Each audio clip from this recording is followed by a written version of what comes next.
Well, what I thought was interesting, though, about Toronto and Ottawa, we were talking about Remembrance Day. We were talking about the two teams at the War Memorial showing respect and everything like that. People forgot to tell the fans, apparently, because there was a bit of a Donnybrook in the stands. Tony House, how'd you score the Leafs Sens fans fight? Yeah, that one was, I mean, when you go to a game here, and I suggest if you have a chance to, is to get a game in when Ottawa and Toronto are playing, because you don't even know who the home team is, and in some cases, the Leaf fans are a lot louder and more vocal than the Sens. I disagree with you, Tony, and you're an Ottawa citizen. You're very well known in Ottawa. I think that the Ottawa fans are true blue, loud, very passionate about their team. I've been to many games and seen the Senators play at the old rink and at the one. It's not called Scotiabank Center anymore, is it? Canadian Tire Center. Canadian Tire. Good for Canadian Tire. and I've been there many times.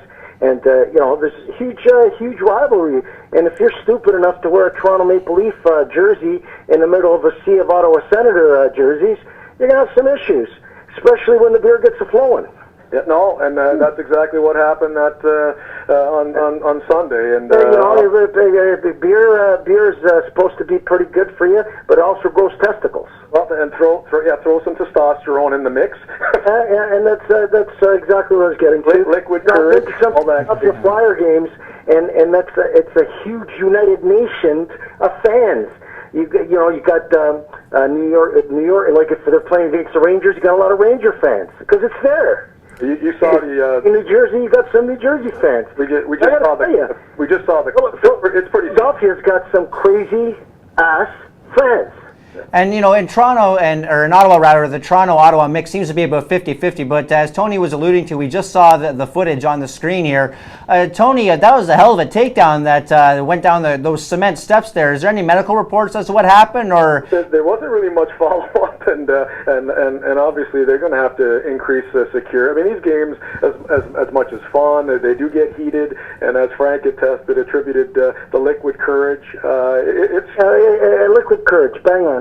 Yeah, and as I said, those fans toppled down the stairwell of a cement block, and you just imagine, God forbid they were in the first row of that second tier.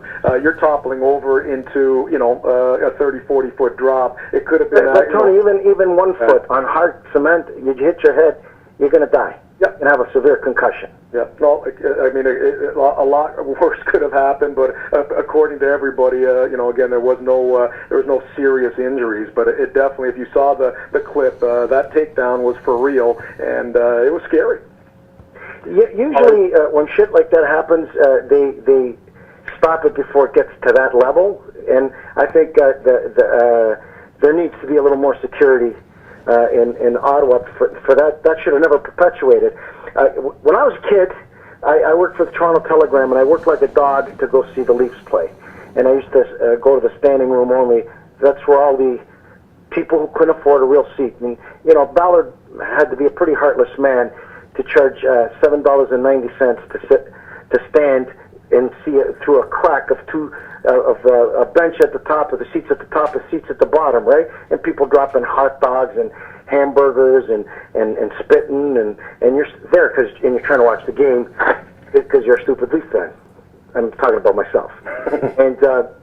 But my point is, at that time there was no alcohol in Maple Leaf Gardens. I think it was one of the last rinks to put beer in, and I never, ever witnessed a fight in all the games that I went to. Then, when the alcohol started the thing, and I had very good seats thanks to the great Steve Stavros, I had in Maple Leaf Gardens, and it was a rush for me going down that dugout, coming across to where the ice cream vendor was, and going up to the goals. I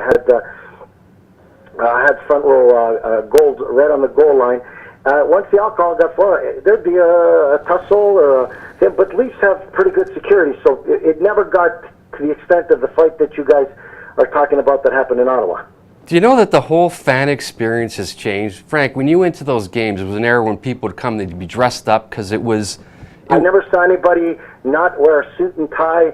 or even the kids, were all had dress pants on. It was completely a different culture. That's what I'm talking about. And I'm just wondering if you just take the fact that you went to those games, there was respect, you dressed a certain way, you acted a certain way, and now... Yeah, but there was no alcohol, buddy. Liquid courage is, as paraphrasing exactly what Mr. House said, which is a good analogy. Liquid courage causes stupidity, and if somebody's already stupid to begin with, once they drink, they get stupider. So, well, we're not putting that gene back in the bottle. Beer sales aren't going anywhere. No, I'm not. Hey, listen, I don't. One of the biggest thrills of my life is going to Yankee Stadium and eating a hot dog. And I'm not a hot dog guy, and having a beer. It's just cool. It's just very cool. But I won't go to Yankee Stadium and eat 6 hot dogs and a big thing of nachos and drink 42,000 gallons of beer. But there's people who do that. And then they end up going into Yankee Stadium jail or the real jail. Because, especially when there's 60, 70,000 people. By racial, there's more assholes, right? So, do you think... I think that this fight has given a reason for the senators to increase a little bit of their security. Because, like you said, nothing tragic happened, thank God. That none of the two combatants, the two gladiators, can kill themselves. Well, they have one security guy. They have one security guy in the area, and as soon as the third man in, I guess if you want to call him, poured the beer on the other guy's head, the security guy turned and left the two guys that looked like they're going to fight, went after the guy that poured the beer. So that just left the two guys there to just chuck some knucks. It was a very strange choice by the security guard in that situation. I made a bad judgment call, but I'm pretty sure he was being by himself. Mm-hmm. Being by himself. But, what do you think, Bill? Oh, no, I just, too many people go to hockey games now to enjoy the act of getting drunk. Mm-hmm. And that's the problem we've got. I don't care how many security guards you have. These guys will drink as much as they want to drink because that's what they're there for. And I mean, it's liquid courage, it's all of that, but there should be some respect for the people who are in your section and aren't drinking, or are nearby you and aren't drinking, and they don't show any of that. It's as you and Perry said, Frank, this is an entirely different crowd, top to bottom. And it's weird because if you're going to go somewhere to get drunk, you'd think that an NHL rink would be the last place you'd want to go because the beer is so damn expensive. Yeah, exactly.